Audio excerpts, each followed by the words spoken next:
But very soon we will have digital ID which is free. But digital ID ndio hiyo ya world ID ambayo itakuwa connected to your digital ID. And with that one it controls your entire life. Hata mambo election itakuwa digital ID ambayo hao wako na system. Kwa hivyo hata hakuna haja ya kwenda kwa election.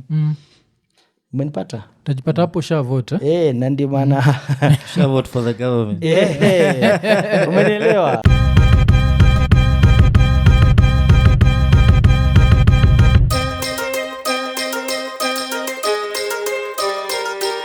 Eko nene. Episode 293 tukisema like, subscribe, hit the notification button, tell a friend to tell a friend, si ndio? Yeah. Alafu nyoshinda mkituambia jo tunafaa kubonga about Kenya and the state of Kenya, the state of the nation, si ndio? Yeah. Na so imebidi leo jo tuleta mheshimiwa vipi jo unajua wengi wetu wanakukumbuka na ile story yako ya nini kuna ile time ya Dusit ulitokea pale na gun tukashindwa wewe ni karao part time mama. Unajua hakuna kitu important kama kuwa patriot. Yes. Na kuwa patriot sio tu kulipa taxes. Ni kupigania nchi yako. Yeah. So I'm one person who has so much love for this country. Okay. If I start that topic we won't finish. Yeah. The sacrifices we've done for this country. Okay. So pale nilikuwa na play role yangu as a patriot. Yeah, you know what happened, kulikuwa na Wakenya wako hostage, tumevamiwa. So tukaenda kusaidia vile tulisaidia. So ulikuwa tuna gun tu chini ya bed tu ukaichukua ama kulikuwaje? Watu wamejipanga. Yeah. Oh, okay. Na si nafikiri Kenya kuna level like a small gun. Mlizopatiwa pia ile ulikuwa umebeba? Which weapon was that? Hiyo inaitwa Anacon pump action. How many rounds per minute? Ikatu sawa hiyo utaenda usome. Inaleta action. Alafu ama ina stop. Alafu of course kama bado haunyiti rada tuko na nani? Tuko na mheshimiwa Steve Mbogo.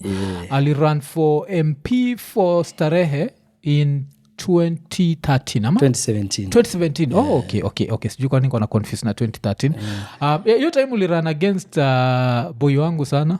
Anaitwa nani huyo boy? Boniface Mwangi. So sisi tulikuwa hiyo side nyingine ya Boni. Boni ni beshte yangu. Yeah. Hata watoto wetu wako class moja. Oh, okay. Wanasoma pamoja. Ni beshte yangu. Wanasiasa wanaga enmity. Najua. Na hiyo ndio Wakenya wanafaa walana. Na kwa nini mlishindwa na the least qualified candidate? Ujiulize tu alipata percent ngapi? Pia alipata 54%. Na unakumbuka logarithm ilikuwa ni 54, kila mtu amerigiwa hivi. Kila mtu alichapaka 54 hiyo time. Mtu yote alipata 54 alikuwa kwa ile logarithm. Pass mark. Yes, pass mark exactly. So alipata favor hiyo wakamrigin. But in politics you don't lose. You either win or learn. Okay. And I learned and I'm a better Mbogo. Okay. Alafu nini tena kwa nataka kuuliza, before that ulikuwa shamikigi headlines. Kuna hii time moja umetoka gapi? Ni Dubai. Hii time ukianza saa kutengeneza jina yako ya politics. Unakumbuka hiyo time mama umesahau? Yes. Alafu kakuza kwa airport kaambiwa sema by that time I was the patron of Kenya University Students Organizations. Okay. What people don't know, mimi nimekuwa kwa leadership for some time. I was the patron of all universities in Kenya for a period of about 5 years. Okay. And at that time ile wakati unakumbuka kina Babu Owino, kina David Mwangi Maseno University. When the university leadership was university leadership, kina Were pale Kenyatta University. And I thought of an idea, because one thing I've always felt is that the youth are not represented kwa hii game ya politics. We belong nowhere. Yes. So we were looking into registering a political party. Ilikuwa inaitwa Pona. Na ile symbol yetu ilikuwa sindano. Tunataka kumdunga watu wapone. Ilikuwa inaitwa the Party of New Alliance. Lakini mazee gava ikasema watu hatuwezi register hii chama. Wanaweza leta revolution. So Pona ilikuwa ni mostly university leaders? Yes, it was an agenda with us amongst the university leaders and university students, because we thought this way.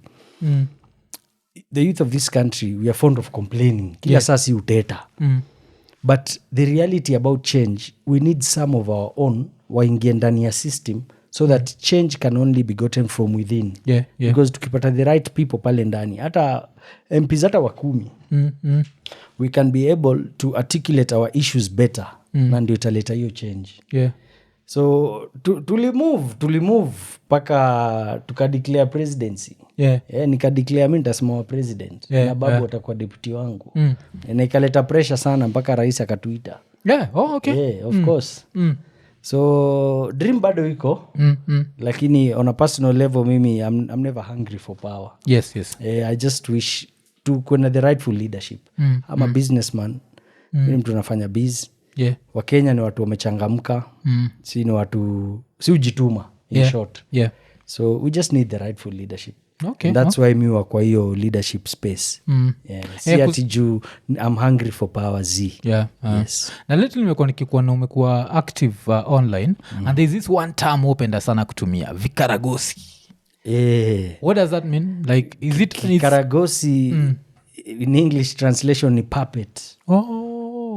Okay. Yes. That's why we keep failing as a nation. Because the problem is most of the people in the political space have price tags on their heads. Hakuna mtu anaweza stand by their word.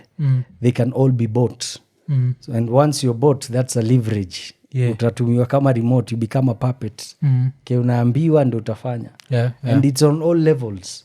From the presidential to the lowest, hata ule MC, hata village elder. Wengi ni puppets. So yes. Ruto ni kikaragosi wa nani? Unajua countries, to run a countries uraniwa kaa vile a business organization ezaraniwa ama nyumba. Nyumba successful, I'm not talking of a rich house, but just a successful or an organized house, inategemea na zile policies ama laws nekwa kwa hiyo hao. Mfano kama mimi nimekuja hapa, unaona nilikuwa nimevaa viatu, nimetoa viatu. Kwa sababu naona siwezi kanyaga carpet.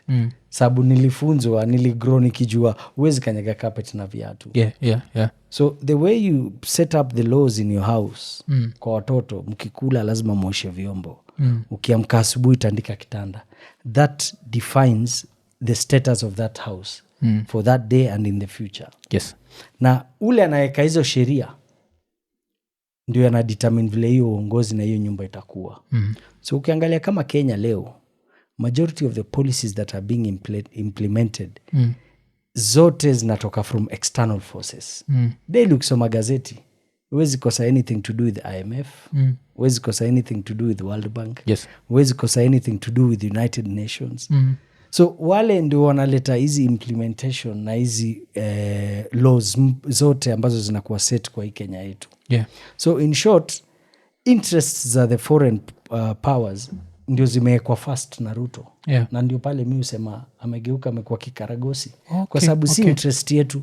Kwa sababu huwezi ni show madaktari wamestrike juu hawajalipwa do. Lakini wao na insist hauongelei hata juu ya madokta, unaongea juu ya affordable housing. Hiyo housing plans zote na hata even the plannings of the houses zimefanywa na IMF. So it is external forces ndio wana implement policies. So he has not put our interests first. Ameka interests za wale walami. Yes, the globalists wanaitwa hivyo. Na agenda yao kwa hii housing unafeel ni nini? Like kwa nini wako interested? Ni simple. Kenyans don't read. There's a very big thing happening in the world. It's only that Africa bado haijakuwa accelerated sana, lakini Kenya inakuja at a very high speed. There is an agenda to change the system of governance of the whole world. Na si kitu ndogo atilianza jana. This is an agenda that started being implemented back in 1946. And on the 13th of February 1946, they prepared what we call the United Nations Charter. Na the main objective ya United Nation being formulated iliformulatiwa immediately after the Second World War. And its main objective ilikuwa to break down the sovereignty of all small countries and build a one world government. Yani nikisema hivyo namaanisha kutakuwa na president mmoja, military moja. Yani dunia yote itakuwa na president moja. Hakuna mambo ya countries. Hizi zitakuwa regions. Leaders watakuwa hapa, yani ni kama machief. Lakini boss ni ni moja. And this is not something new. We have other great leaders who tried to do it. Yes. That is what Hitler tried to do. And that is the same thing Stalin ule alikuwa Russia alijaribu kufanya with their biggest armies. But the only problem hao walikuwa wanatumia force. Ndio ikashindikana. Yeah. Samlami akarudi kwa table akaona hapa lazima tuchore zaidi. Tutumie ujanja. Wakasema tutatumia diplomacy. So hii tukiongea story 1946 ni karibu, I'm talking about 80, 90, no 100, almost 100 years ago. Wamekuwa wakichora hii kitu. Na imekuwa ikiformulatiwa polepole. Watu waliformulate vitu ni the richest families, the Rockefeller, the Rothschild. Ndio wana control hiyo game. By that time ikianza ilikuwa pushed by a very big group inaitwa the Bilderberg group. Wale ndio walikuwa mabosi. Ilikuwa inaitwa the committee of 300 men. Wale the richest men in the world. Na ndio walikuwa wanaanza kuspearhead hiyo agenda. How do we do it? And that's when now they started, and they thought the best idea is first to bring up Europe together. And how do they do it? They formed what we call the European Union. Ukiangalia European Union, it's not a country. It's an organization controlled by very few people. But all the countries now in Europe follow what European Union says. So first they captured Europe using the European Union. But their main objective ni kucapture the entire world. Now wanasema very clearly, unajua information iko, nimesema ni Wakenya hawasomi. Tunapenda kuangalia vitu na face value. They say they want to divide the country in 4 bits. Kutakuwa na United America, which now will consist of North America and South America. That will be one block. Then on Asia, India, China, nini yote tashikanishwa itakuwa one block. Then we'll have now the Europe yote. Itakuwa ni one block. Then Africa, in fact Africa wanasema UN will just fully be in charge of us. The United Nations. Na ndio maana una UN activities mingi sana wameactivate Africa. Hata hapa Kenya sahi. Their biggest headquarter iko hapa Nairobi. Yeah. So they want to divide the world into those 4 pieces. It's an idea, it's an agenda that is going on. So ilipokuwa accelerated sometimes in 1950s, 1960s, kulikuwa na resistance kidogo. Na what these people did is they rebranded. They now came up with a refined organization in it, the World Economic Forum. That was in 1971. World Economic Forum inalidiwa na economist moja Mjerumani anaitwa Klaus Schwab. Ni bosi sana. Na the World Economic Forum ndio sahi club ya mabilionea wa dunia. Au meet Switzerland. Ukiona time enda go read about the Davos agenda. Au meet Switzerland in a place called Davos. Every year. Mtu yani au ndo mabilionea ukaa wana decide hii mwaka tunafanya nini, hii mwaka tupeleke watu huku, tupeleke watu hivi. Any billionaire who comes up anakuwa invited, anakuwa member. So it's the club of the rich, and they are the people now spearheading this agenda. And all they are aiming is to have total control of the world and change the system. Remember, world sahi may evolve. Tumeingia the 4th industrial revolution. 4th industrial revolution is all about artificial intelligence. Unaambiwa in the next 5 years there will be no need of employing people. Robots will be doing everything. So number 1, it means we will not need people in the future. So what do? Depopulation. In 1992, more than 166 countries met under the UN treaty. And they came up with a policy wakasema the biggest problem in the world is population. And we have to start countering population. Na ndio maana umeona kumekuwa na hizi vaccine funny zinatembea. Zimekuwa ziki slow watu down. Kuna billionaires wale wako the biggest people who control vaccines and the big pharma, watu kama Bill Gates. Mara mingi ingieni YouTube muone. Mara mingi anasema the vaccines are working, they are really depopulating. In short, zina manyuri ya watu. That is what is happening. Because for them to control the world, first they need to reduce the number. and they're not ashamed to say, they say it. This information is out there. Wakenya, and then, yani, nataka sahi Kenya tufunguke kichwa tuanze kuangalia vitu in a bigger perspective. Ndio kaa tunaingia kwa shimo, tujue hii shimo tunaweza jitoaje, ama tutasevaje watoto wetu. You get it? Watu wengi ogopa kuongea jua hii vitu. But watu plan yao ni kutukula. So ya nini tunyamazie, na hiyo ndo plan. Maybe tukianza kuongea we'll find a solution.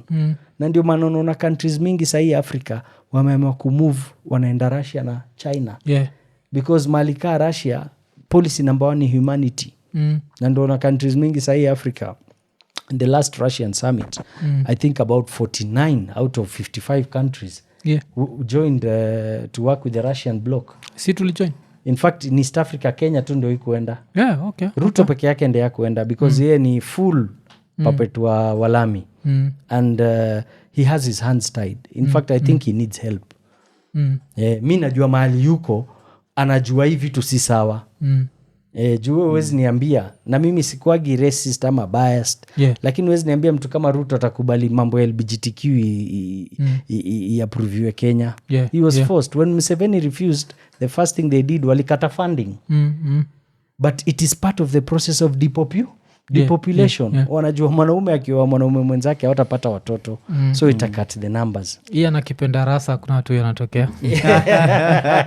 Kama madem malesbian na wawili hamtapata mtoto. So it's part of the bigger agenda. Now, they say the world today we are about 8.5 billion. Yes. But for them to have total control of us, the world, they need to bring down the number between 500 million to 1 billion maximum. So you can imagine these are people who are planning to exterminate 7 billion people. Hii information iko. Umenipata? So how do you move? The first thing to control mankind, number 1, is to control food. Na ndio naona hakuna kitu inapigwa vita kama food. The biggest attack in the world today is on food and agriculture. Najua we ni mtu updated na news. Ukiangalia Europe for the last 4-5 weeks, all farmers wamekuwa kwa streets, demonstrations. Ni vile tu media imekuwa ikisensa. Lakini farmers policies zile unaona zinaletwa hapa, uko sasa zimefika level kama 10, si tuko level 3. Mambo bado inakuja. Mwache kuteta sijui ng'ombe inakuwa registered, ni mambo inakuja. Mambo inachemka. Mambo inakuja. Mali kama Europe sahii, kwanza livestock agriculture imekuwa control kabisa. As you speak today, country kama Poland wamepass law juzi 40,000 cows must be killed. Ati ng'ombe ndio one of the biggest causes of climate change. Climate change. Ile methane gas.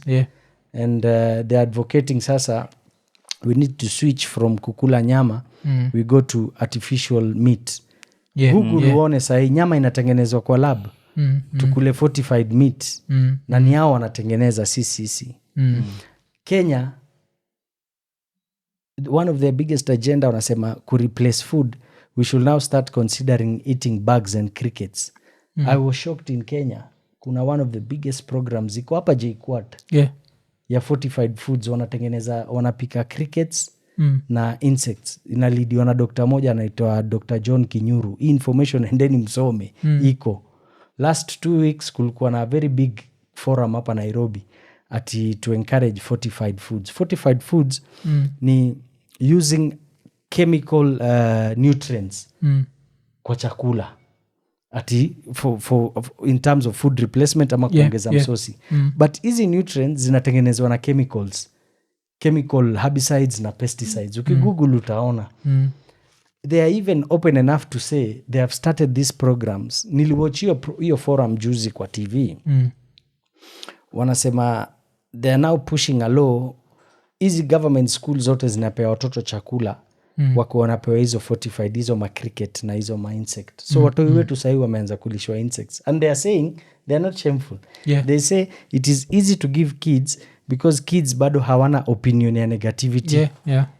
So it has reached that level. So you control the food, you control the masses. Today when you look at Kenya, hakuna mtu anapigwa vita kama farmer. Why? It is to discourage you from going into and doing the farming bit of it. Yeah. And why are they doing that? Their main objective ni you give up on the farming so that you can let go the land. Why? The globalists have made a law, and under the New World Order they are saying you will own nothing and be happy.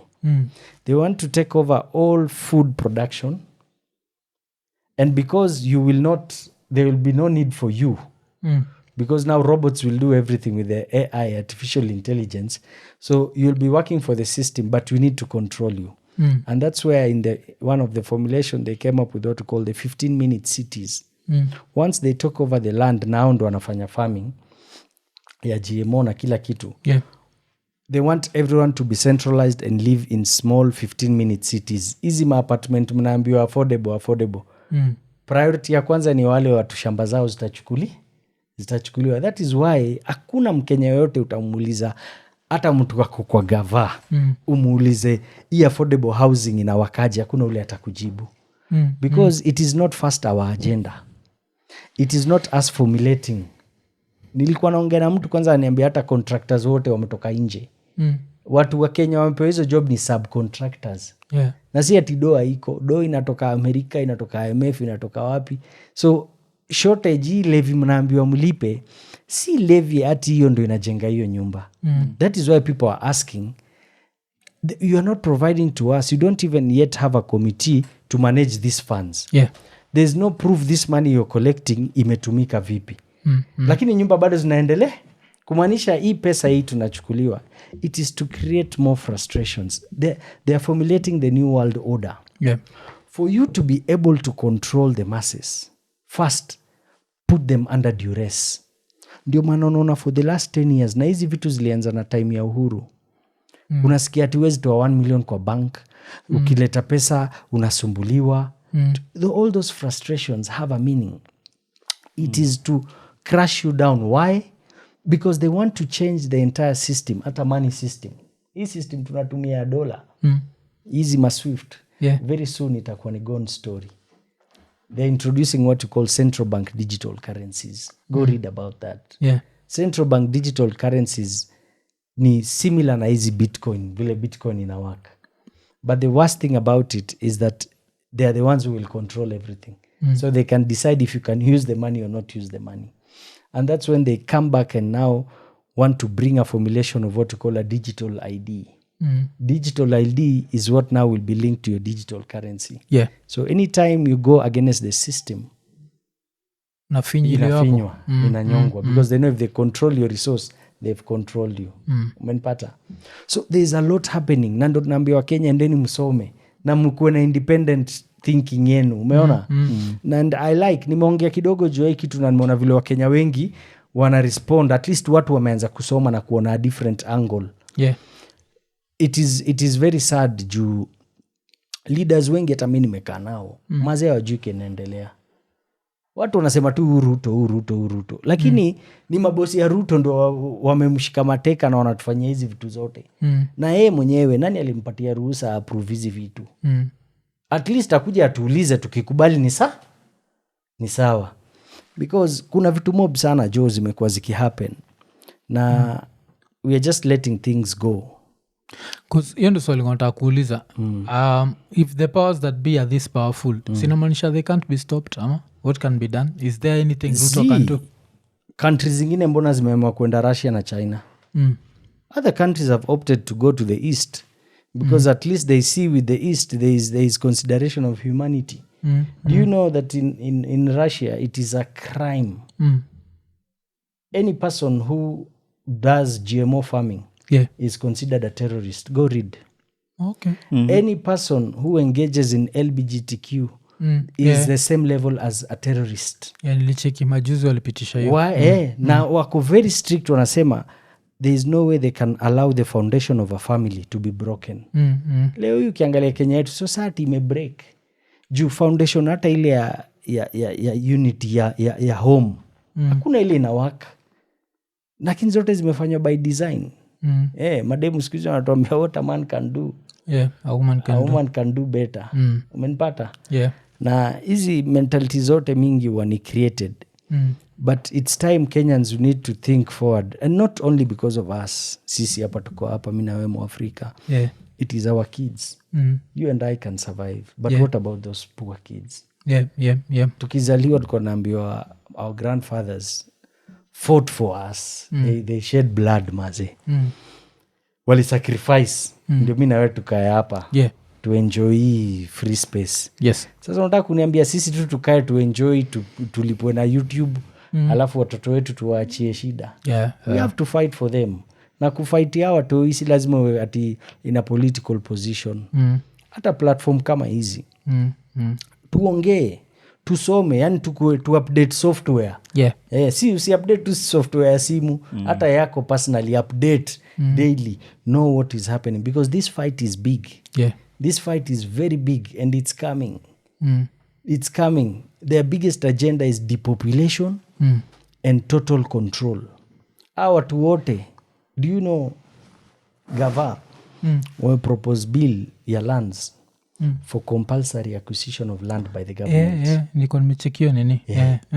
So itawakaje? Si mnaamka tu asubuhi unaambia nyinyi watu wa Kiambu cash kuanzia next month the entire Kiambu we need it for climate change conservancy. You have to move, but at least we will give you a token for it. 2 month rent. And we give you a token and there's an apartment for you somewhere. Hizi keja zinajengwa, mbona hakuna ile inajengwa interior? Zote zinajengwa kwa towns. Prezo umemsikia mara mingi. You know, if you want to know where a country is going, listen to what they are saying. Just listen to what they are saying. Utajua mahali hao watu wanatupeleka. Mara moja nasema it is time as Kenyans we need to free up space for farming and move into towns. Amekuwa kisema hiyo? Ingia kwa YouTube tafuta mara mingi sana. Ni nyinyi mkoagi kin. Ni world order motto yao ni building back better. Hebu ingia YouTube type building back better uone kina nani utaja hizo jina. Na utapata hata ministers wetu hapa wengi hiyo ndo kitu wanatumia. Sustainable development goals. Ndio hizo. But my issue is as a Kenyan, do you really know where these people are taking us? Because hata kama wewe una approve wafanye hiyo vitu, mwisho ita affect watoto wako. Hii pesa hii mnapewa ama pesa mnakula, mnanunua hiyo mashamba, mnanunua hiyo manyumba, at the end of the day hizo zote zitakuja rudi kwa mikono ya mabwenyenye. Or these colonialists wamerudi hapa in the name of climate change yao na pandemic hiyo mavitu. My brother, mbona watu waongee juu ya effects ya hii vaccine walitudunga? Mbona watu siku hizi wote walivaccinatiwa, mtu akifanywa postmortem akona abnormal clots? Ukienda usome juu ya hizo vaccine na hizo clots, apparently the vaccine is what we call a nanolipid vaccine that does not leave the body. Na watu wote wanapatikana hizo clot hata kabla apate heart attack, wakijaribu kufight hiyo clot haitoki. Walipigwa vaccine? Tulidungwa lakini hatuko tunajua tunadungwa nini. Umenipata? Kusikia mimi nilipeleka jo. Hatuko tunajua. Haya, ukiongea na madokta leo. Ukiongea na madokta watakuambia hakuna kitu level nyingine imekuja juu kama mambo ya infertility. Madem sahi, demo 25 years, 30 years amefika menopause. How? Ukifanya research, we sit with doctors, they talk. Ni kuogopa, wanaogopa kuongea. Ni vile tu unajua kuna mimi uongea tu. Na hakuna mtu anaweza hii dunia hii oxygen nimepewa na Mungu na mimi ni Muislamu. Ukiona ati unataka kunikula ni sawa, lakini what I believe in life, we all have a purpose. Me, Steve Mbogo, I have a purpose and I know my purpose. And I will use it before I leave this earth. Because there's a wise man who said the richest place in the world is the grave. Because below the grave lies ideas and brains that were never utilized. Mimi sitakufa kabla yangu sijaitumia isaidie wa Kenya. I have to make sure I leave Kenya a better place than I found it. Sahi nimeona gava imeanza kuimplement watoi wa shule. Wameanza kudungwa hizo jab za COVID without the parents consent, without even the school's consent. Juzi nilikuwa na mheshimiwa moja tukipiga story nikamwambia vipi watoto wanadungwa covid jabs wameanza hiyo kwa mashule na kwanza zimeanda Mount Kenya my friend hizo documents ziko ukitaka ndakutumia ama ndakuambia mahali utasoma wameanza kudunga watoto kwa shule by force and we know these are part of the depopulation. Sasa kama watu wote walivaccinatiwa majority ni watu wanaanguka, watu walikuwa healthy, mtu anadunda ana faint ana dead watu wanakuwa na abnormal clothes, wengine wamekuwa infertile hawazai. Sasa mmeenda paka kwa watoto wetu. Nimekwambia watoto washaanza kulishwa macricket na yani insects. Aya, mwanze tena kuwadunga without the parents consent. Nikaongea na mweshi moja tukiongea akaniambia, Mbogo, do you know the other day some women came to my constituency office complaining kuniuliza kwa nini watoto wanadungwa shindano shule na wazazi hawajajulishwa. So she picked up the phone and called the county government. When she called the county governor was not even aware of the program inaendelea. So inafanywa na national government. Inafanywa na national government, Ministry of Health, lakini inakuwa spearheaded na WHO. Ukienda hapa bypass hii bypass hapa karibu kwa shamba ya Uhuru hii ni Eastern ama Western bypass hapa Utawala kuna facility moja hapo wakubwa sana ya cold storage. Nimeona juzi imepigwa logo yote WHO. So nikisoma article nini apparently wamechukua the entire, it is the biggest cold storage in Eastern Central Africa. Nasikia kumbe WHO wamechukua pale kumejaa vaccine za kutudunga sisi na watoto wetu. Tumefikiaje hapo bro? Cause history of vaccines musamagata nini ukimwi. Ukimwi nimekiagi sense. Niki digress kidogo. Musamaga ukiangalia Kenya in the 80s first of all AIDS vile ilianza kuspread US kwenye inaitwa gay disease or homosexual disease. By the way in the 80s yes. Ikakuja Kenya na Africa ikaspread faster than Europe na America. How does that make sense? Alafu wanasema ni ngono ya kawaida cause mamadha zetu hakuwa ati na wako na TikTok. Walikuwa pale juu amevaa ile kitambaa kwa kichwa, amevaa kamisi, amevaa kabla vue ni shida. Na ili spread fast kabisa. So nikisikia stories za vaccine ka hizo niko rada sana. So I think then according to it, parents wanafaa kuambia watoi wakatae, alafu hata kakifukuzwa fukuzwe ama? It is time sahi we leaders and people with voices, we have to start speaking these things out.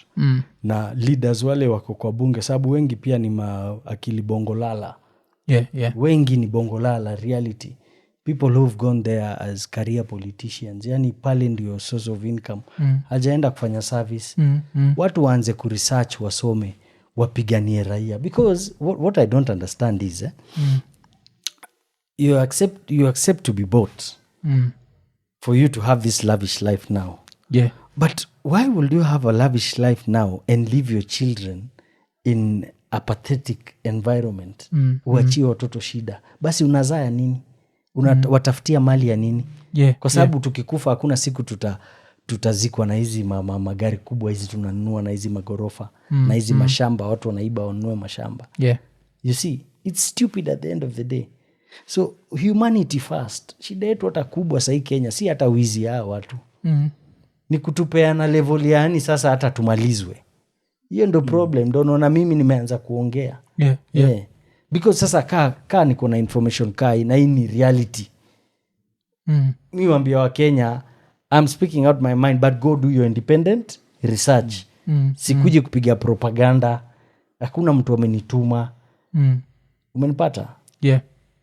So, ndo naona inabidi nijitoe nianze kuongea. Na nimefurahi nimeona watu viongozi wengine wameanza kupik na watu I might know one, mwingine anajua 2, mwingine 3. If we combine we can help and even advise the government more. Na tukiona the government inatupeana zaidi tutajipanga. Yes, because hii Kenya si ya mama ya mtu. Ni yetu wote. And we don't have any other place to go. Tukishajua yani hapa ndio home. Inchi inaenda left right center. Hiyo ni story mimi nakupatia ya au maglobalist. Tukiongea juu ya regional. Toka hapa nje sahi hapa Nyayo Stadium kwa mahoka. Out of 10 hawkers, 7 or 8 ni foreigners. ni aje umetoka wapi, mi Burundi, Rwanda, Uganda, si mbaya. Lakini does even the government know these people are here? Imefikiaje? Mtu anauza socks, mtu anauza njugu, mtu anauza chai, mtu anauza KDF, mtu anakunywa kwa kinyozi, kwa saloon zote Nairobi ni foreigners. Kwani mtaani mashamba boys ni wa UG. Yes. Na wako na ID za Kenya. Na wako na ID za Kenya. Wote. Tumefikiaje hapo bro? How? Sasa hizo ndo maswali nafaa tujiulize. Is it an intentional open border system so that they can force us on the digital ID? Najua lazima tukuwe na akili. Because when you open the border, na mlisikia rais akisema very soon you'll not need visa in Kenya. Do you think he was stupid when he said that? Okay. It was an open border policy so that you proliferate the border, watu waingie. Unajua at the end of the day kukiingia watu wa kutoka nje ambaye hawajulikani nani, chaos lazima ikam. Ndio chaos ikikuja sasa muambiwe lazima mchukue digital ID. And Kenyans should be prepared. Hiyo ndio vitu hao watu wanapanga. Shida tu mafala waliisha Kenya. How do you tell me ati ya government imeshindwa kuprint passport? Ati government imeshindwa kuprint ID? Leo wanaamka wanasema hey, passport mazee from sijui 3000 itakuwa 10 Gs. Wanawapima wazimu tu left right center to make you believe you cannot get it. So those are the systems government use. They frustrate you. Wanakufrustrate. Alafu nasikia president anakuja anasema but very soon we will have digital ID which is free. Ulimsikia sio? Digital ID ni free. Alisema hivyo mwenyewe, si maneno yangu. Alisema very soon tutakuwa na digital ID ambaye ni free. But digital ID ndio hiyo ya world ID ambaye itakuwa connected to your digital ID. And with that one it controls your entire life. Hata mambo election itakuwa digital ID ambaye hao wako na system. Kwa hivyo hata hakuna haja ya kwenda kwa election. Umenipata? Tajipata hapo sha vote. Na ndio maana Sha vote for the government. Umeelewa? Yani Steve Mbogo unaenda kwa media kuongeongea juu ya gava nini? Unaambiwa usiai toka Nairobi. Nikijaribu kutoka nje hapo hakuna government service una access. Ni ukienda kwa supermarket inakusoma digital ID uuziwi. Ukienda kwa ATM ifanyi. These things are practical. Zimeanza kufanya kazi Europe. Australia wameapprove. Sasa hivi wanapanga kuingia kwa barabara. Canada the same.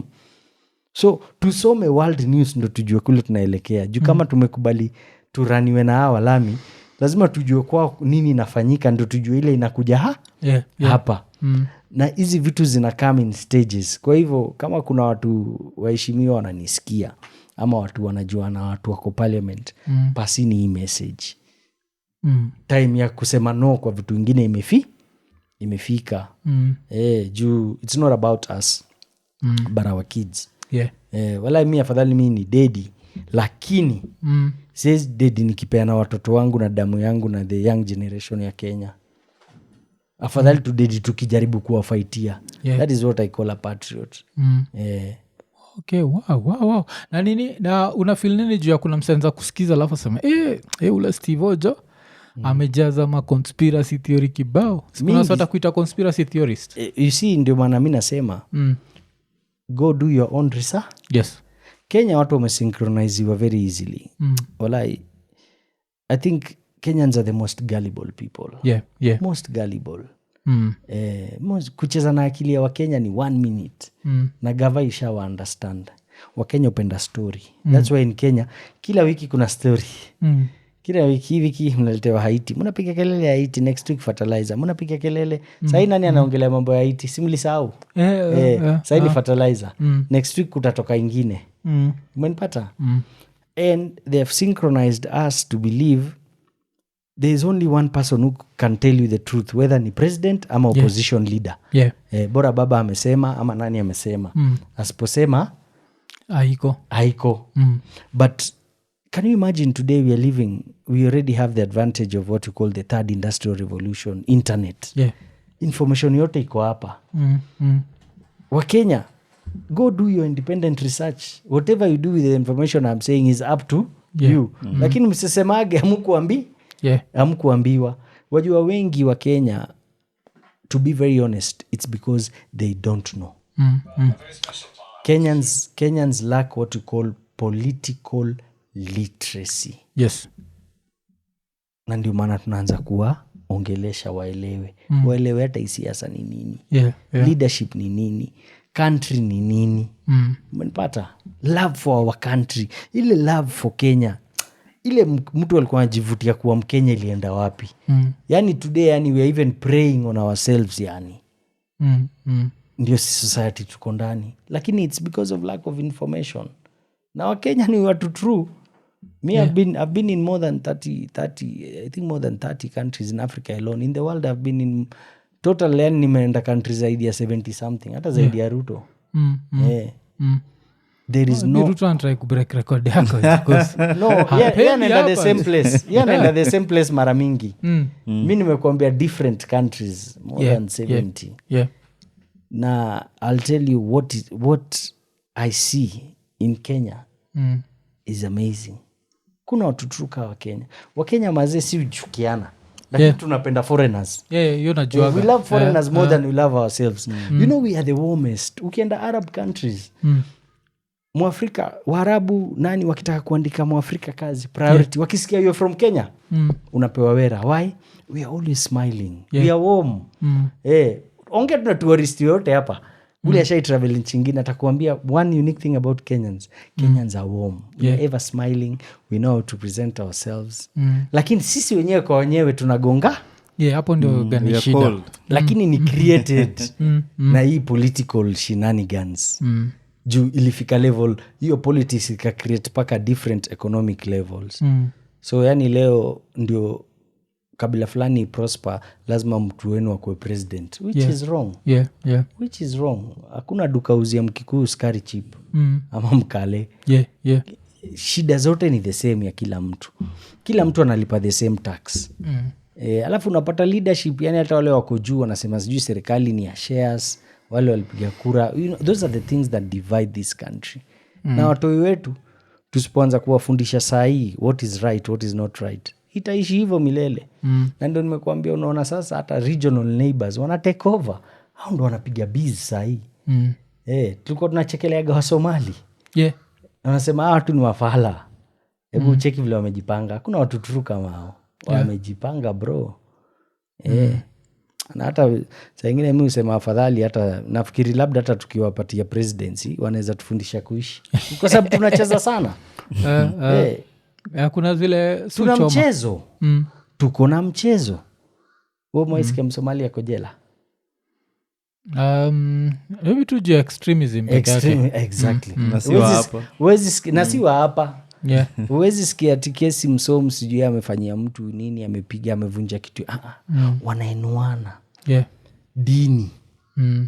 Kuna vitu wanajua ni haramu, hawafanyi. Wanajua unity. Wanachanga na wako focused, wanajua mali wanaenda. Labda watafute mmoja, usiji tafute ule dida ule. Ajaribu atuoneshe kidogo. Juu sasa watu wetu wametufaili. Lakini unajua pia hao pia I think tutaangalia from two ways. Kuna wale tunajua, I think hao tunajua especially wa places ka Isli, mostly ni foreigners, ni wale wa Somalia, alafu pia wale wamestudy majuu. Hao wetu au kucheki majuzi ule, kuna mmoja alikuwa kwa akiambia wasi hata usiibe more than 30%. Niko like buda, juu anasema ule na hiyo clip Msomali fulani I think from Mandera. Kwa nasema kitu kama hiyo. Hata ukiiba, hata saizi kuna mmoja wao yuko kotini juu ya corruption. So mimi nilishaikuwa Isli, na nikiwa Isli nili interact with both Somali from Kenya na wa Somalia. Wa Somalia ni different. Like they are very focused. I think because they've seen what this organization can cause. There's a vacuum. Yes. Wameona vacuum. Hata wale Somalis hawapendagi Kenyan Somalis. Wanawaitaga Somali sijui Somali sijui. Yani Somali fake. But you see, we have exposed ourselves so much that people have taken advantage. Nimekuambia yani kuna hiyo international invasion na kuna pia regional ni vile tumejianika. Let me tell you, hapa TZ enda fungua podcast yako pale. Yeah. Au malizi 2 days. Yeah. Usalama wa taifa iko hapo. Wanataka kujua wewe ni nani. Yeah. Uko na permit. Sisi Kenya, we are in East Africa. Yeah. And I'm not here to say I'm a racist at watu wasikuje. Lakini do they have the right papers? Yeah. They are enjoying the services that is being provided by the government. Yeah. Security, infrastructure, hospitali zingine madawa ni cheap na niyo vitu yote. Yeah. Yeah. But are they paying taxes like me and you? See. Because they are not in our systems. You understand? They are not in our systems. So they are here, they are making their money, but the money is going to benefit another country. So who is losing? We are losing as a country. So on matters heritage, na si Tanzania peke yake, hata hapa UG. Mimi tushaenda UG na beshte yangu. Ilikuwa very funny story. Tumevuka boda tunaenda kutafuta, nimepata deal ya mahindi, watu wanataka mahindi. Yeah. In huge volumes. Nimeamua kwenda nitafute Uganda pale Tororo. Boss, tumefika hivi tu jioni, tumesema kwanza tutafute hoteli tulale, asubuhi ndo tuamkie nikutana na jamaa ule alikuwa amesema hata ni sosi ya mahindi. Yani ni kama 1 hour kulikuja jeshi kama 30. Yeah. Junae pale tukienda kulipa kwa reception, I had money but I decided to buy the 500 euro notes juni kidogo. Yeah. Nilikuwa nimebeba kama 30 million ya Kenya. But in 500 euro notes. Hiyo ni pesa unaweza weka kwa mfuko. Na hizo notes hazikuagi common sana. So nikitoa nitoe Kenya shilling nilipe kwa hoteli, nikatoa na euros some of it. Ule receptionist alipoona immediately akaita intelligence. In kama 2 hours tulipigwa ambush mbaya. Okay. And I loved it because it means people are woke. Yani huyo ni mtu ameona a funny movement. Yeah. Hawa watu wana pesa ingine hivi na wamelipa hoteli na wamekuja wanataka kulala 5 PM. Unajua tulikuwa tumechoka because I drove. Police wakakuja, but when I explained to them nini, wakasema okay, then there is no problem, carry on with your business. But Kenya hii Kenya najua tumejisahau. Angepigia mamori either tukulwe. Exactly. Exactly. Ama itisha yake ya macho ama endi anichore. Umeona? So as a country lazima tujifikirie sana. Na mimi siongei ati juu I need a political seat. Hata last election sikuvai because I didn't see purpose. You understand? Yeah. If we get better leaders, mimi kama Steve nimesupport watu wengi sana kwa leadership. Nitawasaidia mtu, si lazima mimi. Yeah. Ile kidogo yangu mimi napata, mimi nimeridhika. One thing I learned in life is I know there is a word known as enough. Yes. And I know the much I can eat in a day. Yeah. I know the much I can drive in a day. Siwezi drive dinga 10. At the same time. Siwezi kula plate 10. Najua nitakula meal 2, meal 1, 3. Kama hakuna nitalala, nitakula kesho yake. Inanitosha. Watoto wapate hii hapa pale, maisha iendelee. Umenipata? So we need to think as a country. Juu Kenya yenyewe inapotea. Kenya kuna vile inaenda sijui aje. Alafu tukirudi back to local politics kidogo, unachukuaje hii fight ya the present government against alcohol? Wanasema they are fighting against alcoholism, but it's starting to look like a fight against alcohol. Unaichukuaje hii fight, and does it make sense? Unajua problem ya leadership ya leo, they react to the consequences, not the real issue. Yani they do what you call a knee-jerk reactionary tactic. Mtu asha dedi ndio afanye postmortem. Lakini huwezi taka kujua kwa nini huyu mtu amegonjeka ndio adedi. You see, we are fighting alcohol. But the government, sijaona mahali yote government ita understand why the alcoholism. Pombe si kuanza jana. Mimi nikizaliwa nilipata pombe. Tukisoma Bible tunasikiaga pombe ilikuwa. Hata Yesu alitengeneza wine. Yani pombe imekuwa kutoka those. Na pombe itazidi kukuja brand mpya, design mpya. Siku hizi paka kuna ile inawashwa nare inawaka. Watu wanaikunywa ikiwa imewaka. Umenipata? So is it that pombe imeka mpya inafanya hii vitu? Is it something new? No. So governor faijulize what went wrong. Na ndio utakuja kuunderstand majority of the people who are drinking in this country, they're not drinking for fun. They are drinking to escape the reality, to escapism. Watu wana frustrations mob sana. Out of 10 people who drink today, 8 to 9 wanakunywa juu ya ka stress mahali. Just to escape, afil tu hiyo poa. Maisha yamekutandika mpaka. Alafu unajua pombe ina addiction. Na I spoke about it the other day. Pombe ina affect what we call the dopamine level in the brain. Yes. Dopamine is the chemical neurotransmitter in the brain. Na role yake ndio una feel pleasure. Ile ukifanya kitu kaa saa hii, mimi najua wewe ukifanya hivi podcast una feel poa. It means dopamine inakuwa created. Na ukikunywa pombe ina create 100% more the normal level. Umenipata? So ukizoea pombe sana inabidi kama hujakunywa pombe una feel moody kwa sababu dopamine haikui created. Ni mpaka ukunywe ndio feel poa. So hiyo addiction ndio inaenda ikipanda paka mtu anakuwa glued into it. So inakuwa ni slavery. So gava inafaa itackle pombe ianze na to understand the root cause. Why are people drinking? You know, if people are busy, you can't find people drinking from morning to evening. Look at young people today. Wallahi nakwambia hata sisi. Mimi nilikuwa napiga sherehe mbaya sana. Nilikuwa napiga drinks overdose. Niliacha pombe 2008. Okay. Na nilikuwa tuka 20 years. Na tulikuwa na lacked mbaya sana. By that time nilikuwa natembea na bodyguard kama 10 na dinga kaa 3. Daily sherehe. But I'm telling you, pombe tulikuwa tunaanza kama ni kukunywa ni after work. It was culture. Hata hizi club zote ungeenda hauna ID, hakuna vile bouncer anaweza kubali uingie, hata umpatie nini. The society had morals. Parents, hakuna vile sisi tungekubali hata pere wetu wajue tunalewa. Ilikuwa ni kuficha. Ikienda mtaani hata ule pedi anauza ndomu, mimi nakwambia ati mtoi uende ati ya kuzi anakupiga kibare ile hujaiona.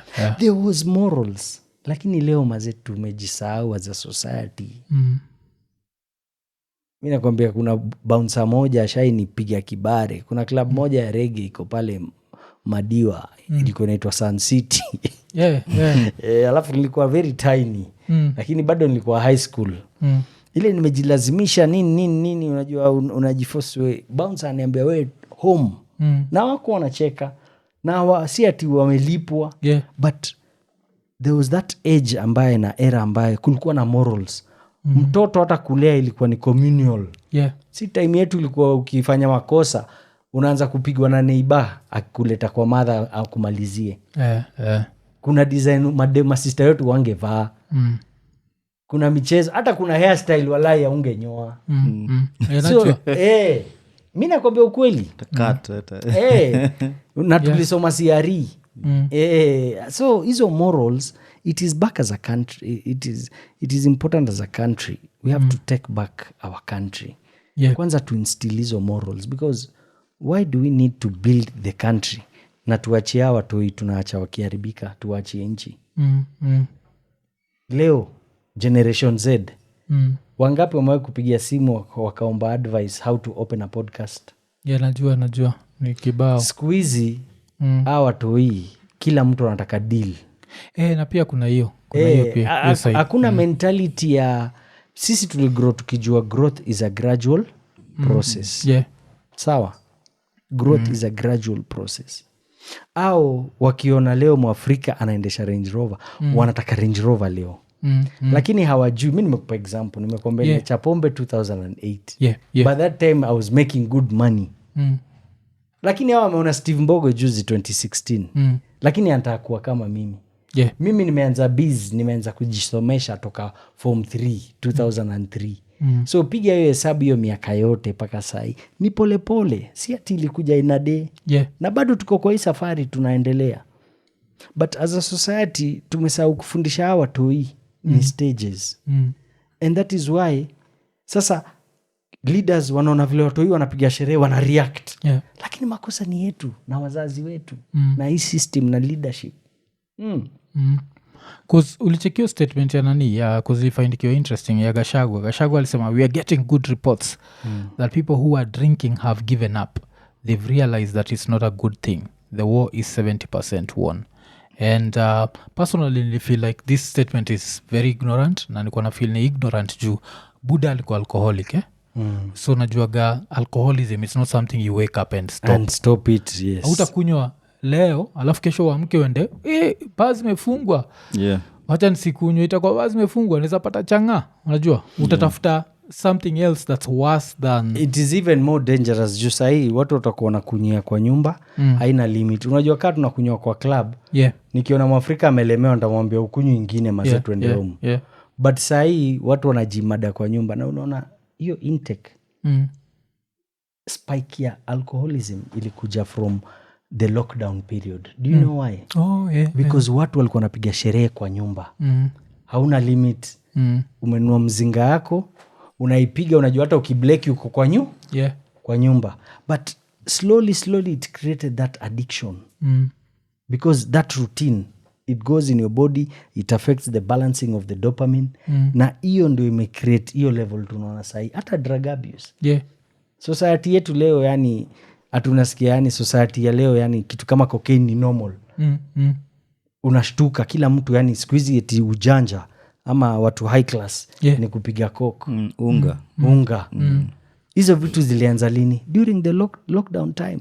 Hiyo house party watu walikuwa wanapiga na nini but gava inaga time ya kuinvestigate how these things ama the government is aware but they want you to be more confused so that they continue with their agenda. Inakuwa gani mara mbili. It's either they are not aware or they are aware but they let you be confused as long as you are confused sababu hata watu hao kupiga kura umenipata so it's an issue. Who speaks about their issues? No one. Anyone who speaks about their issues it is scolding them. Ndio unaona watu hii sahii wanaishi tu life yao ni sherehe ni nini na hawapangwi but naye ni nare ni watu wanafaa waangaliwe sana kuzata nini pia nilicheki ulibonga juu hii TikTok bana kwa nini nafikiria gava inataka kuban TikTok cause I remember tulikuwa na Gaidho and Gaidho alikuwa na Gaidho na pia Chegema Juice au ile kwa nasema gava inaweza taka kunini TikTok cause you know it's a voice, it's giving people a voice and apart from that because there are very many political analysts on TikTok. Na pia apart from that inapatiana like a different opinion na pia inapatiana like what we should expect our leaders to do inachanua wase alafu haichanui tu wase inachanua Gen Z and there's a lot of Gen Z and most of them didn't even vote in the previous election but wanaweza taka kuvote in the next one. So do you feel like kuna connection between your ban na gava kutry kutuambia nataka kuregulate? Okay, locally kitu moja nafaa understand TikTok sahi ndio app iko na kila mtu tajiri yako kwa TikTok ule mtu wako dry yako kwa TikTok app zingine ziko a bit ukienda kama Instagram it is more of watu wengi ni for show so mtu ana kakitu anagata interest TikTok ndo platform mtu yeyote anaweza uza content na anaweza meet any other kind of a person but the main objective ya kuban nimekuambia ukitaka kujua mali unaelekea ni uangalie inchi kama ina masters angalia what is happening in the masters home na ujue hiyo ndio itakuja kwenu 3 weeks ago the House of Representatives wabunge wale wa Amerika wamepass law ya kuban TikTok 3 days later minister anasema TikTok ndio inatumiwa na Al-Shabaab kusend propaganda ya war we uko kwa platforms mi niko kwa platforms kwa hizi platforms zote za social media TikTok ndio the most strict to be very honest anything that ina surpass ile community guideline unakuwa flagged mara 4 umebaniwa it is even more strict than Facebook than Instagram than Twitter zote but you see the main objective ya e-banning na hii vita ijaanza leo you know TikTok is a Chinese owned app and the main agenda and the main issue America walipoanza kupiga TikTok vita ni ya kwamba the Chinese government iko na access to the app Yeah, and it's wanasema using the data. app for data collection. You understand? And number 2, the Americans have no hand in it. You get it? So it is an app that has so many members, but the Americans being superpower cannot access that information. Yeah.